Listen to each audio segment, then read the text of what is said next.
información puntual, indispensable o es propaganda política? Es lo que algunos se preguntan sobre los continuos actos de gobierno, actos oficiales, para anunciar lo que el gobierno mexicano describe como avances en su agenda de trabajo. Y ya sea si está hablando de programas sanitarios, de vacunas, de obras de infraestructura. Y por ello es que queremos hablar de este tema con Rubén Aguilar, ex vocero de la Presidencia de México durante el sexenio de Vicente Fox, experto en comunicación política. Rubén, muy buenas tardes, gracias por estar conmigo. A ver, tú te acordarás de la primera vez que México recibió la vacuna, el avión detrás, el avión de DHL, funcionarios de las farmacéuticas, el canciller, la secretaria, el subsecretario de salud, etcétera. Y tuvo, la frase de misión cumplida. Y hoy tienes a México en la clasificación de América Latina nada más, pues muy por debajo de lo que un anuncio de esa magnitud, de esa forma, estaría reflejando a estas alturas. ¿Coincides?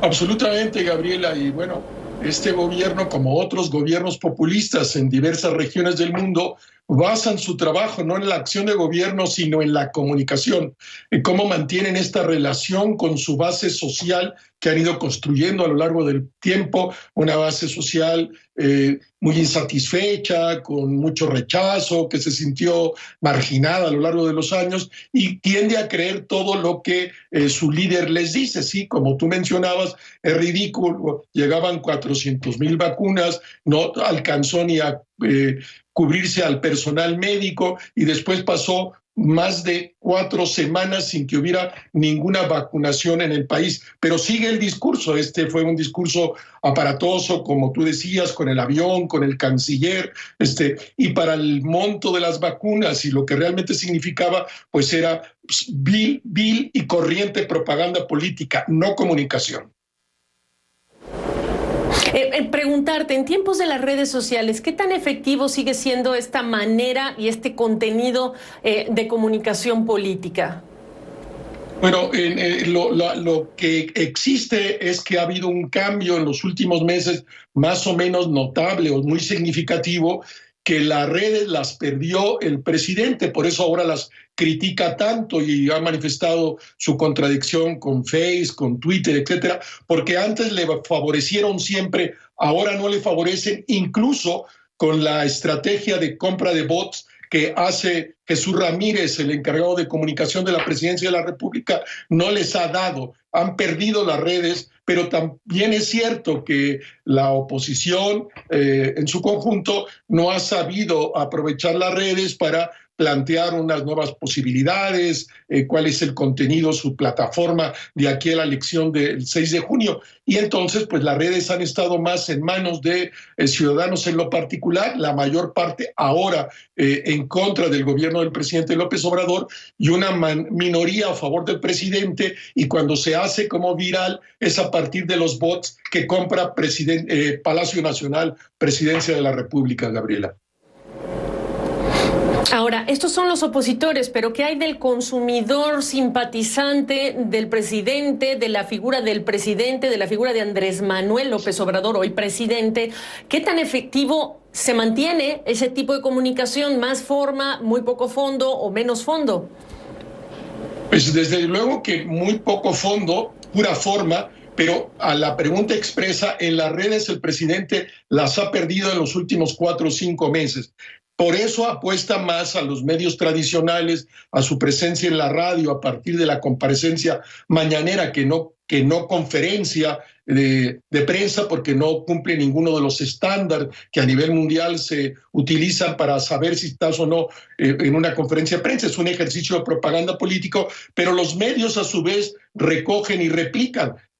¿Los medios cuáles? Los medios de la televisión, los medios de la radio.